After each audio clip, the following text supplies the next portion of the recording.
Mhm. As someone who lives in Israel, would you say that Christians in Israel experience more freedom and safety compared to the Christians in other parts of the Middle East? I already 100%. know the Yeah, answer, but I need to hear it 100%. from you. 100%. I mean, look, again, I've done work with a lot of Christians. Like I have one of the biggest videos on Messianic Judaism in Israel, which I really got to infiltrate deeply into Christian communities in Jerusalem. And behind the scenes spoke to them about their struggles. It's not simple to be a Christian in Israel. Jews do discriminate against Christians in Israel mostly because there's not a lot of relationship between Jews and Christians. And there's sort of in the Jewish circles, there's a lot of trauma by Christians, which is understandable for over 1,000, 2,000 years that Christians put on the Jewish people. So a lot of Jewish people don't even really know many Christians, but if they do, they're like not so open to it. So it does happen. Jews do discriminate against Christians, but the type of discrimination is nowhere near what you see in the Middle East. I don't justify it, but I'm just saying Yeah, here we actually coexist. Like here yeah, there's plenty of yeah, Christians that are living openly in their own bubbles. They're enjoying their life. Yeah, they're yeah, never going to feel, I would say, 100% like as if it was a Christian country with Christian, specifically Christian values. But come on, when we compare it to Egypt, how there's an attack every other day on a Coptic church, one of the most ancient Christian communities, or right now what was going on in Syria since the fall of Bashar al-Assad. And you just yeah, see Christian communities, Druze communities, Alawite communities being massacred, butchered, and no one bats an eye. yeah. Well, this is, and so basically my conclusion is, if you're more concerned about some instances of Jews spitting on Christians in Israel, which is bad, which is disrespectful, It's and shouldn't bad. happen. But if you're more focused on that and obsessing over that than you are talking about the Christian persecution and butchering and massacring that is happening either north or south or east or west of Israel, which is in its thousands of Christians being butchered, families being blown up, children being taken as sex slaves, as for Islamist terrorists across Syria, across that whole region, all the way into Libya and Africa, all across Africa and Egypt. If you're more concerned over that, then you've got your completely priorities askew. And to me, it's kind of showing some of the bias from Tucker Carlson. So I And did by want the way, to Ali, talk I'd about. love to like just interject this one point. I have a serious bone to pick with Christians in the West on this point. And I think it's really important for every Christian who's listening to this to understand this. In pursuit of Judeo-Christian values in the West, y'all unfortunately have forgotten and abandoned your Christian brothers and sisters in the Middle East. Yep. When we talk about conservatism in the West and we talk about Christian values in the West, they are never included in the conversation. Neither are Maronite Christians from Lebanon or Assyrian Christians, Iraqi Christians, the Chaldeans, who are an ancient group of people, some of the first followers of Jesus, the Armenians. They are never considered in the conversation. They are never part of the conversation. They are never part of the debate.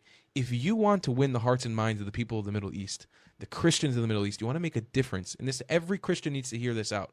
Every conservative, if you're a Jew or you're a Zionist, you need to start including the Christians of the Middle East in your conviction. Because the longer we ignore them, the more nuns that Tucker Carlson brings on will start speaking for us, speaking for the people of the Middle East, and making us all look like a bunch of buffoons.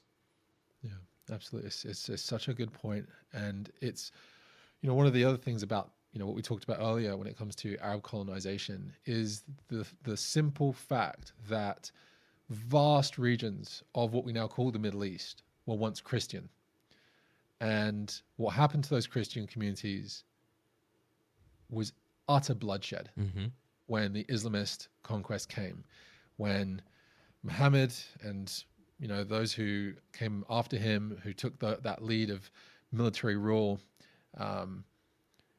absolute bloodshed, and we are talking about millions of Christians being killed or forcibly converted, and churches destroyed, and culture lost, and all of that kind of Christians taken into slavery.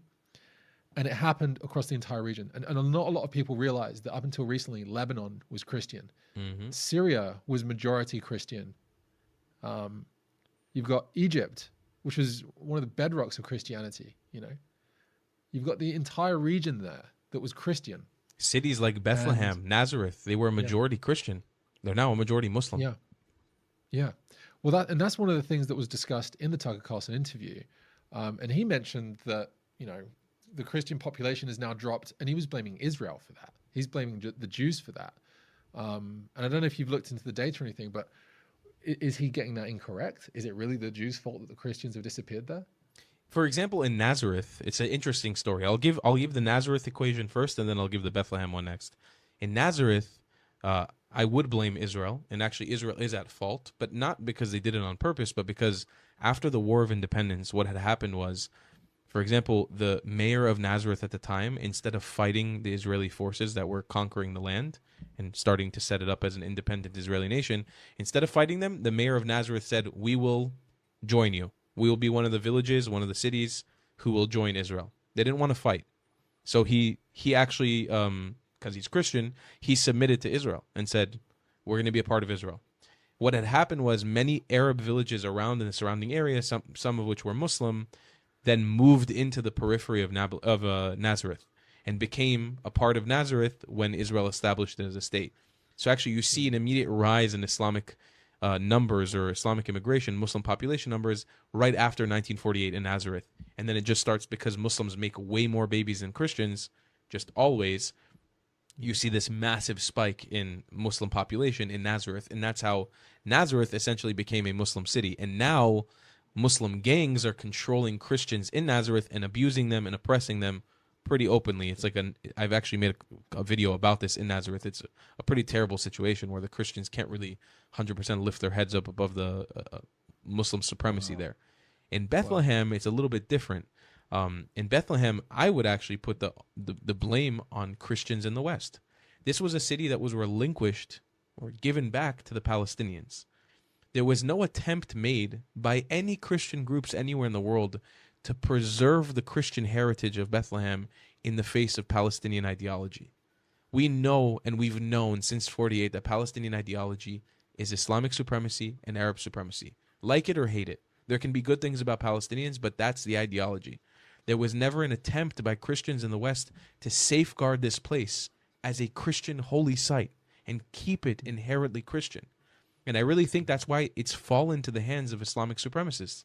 And when I went to Bethlehem 10 years ago, you were seeing pictures of Yasser Arafat plastered all over Bethlehem. Come on. There's no Christian values in Yasser Arafat. That has nothing to do with Bethlehem. Yeah.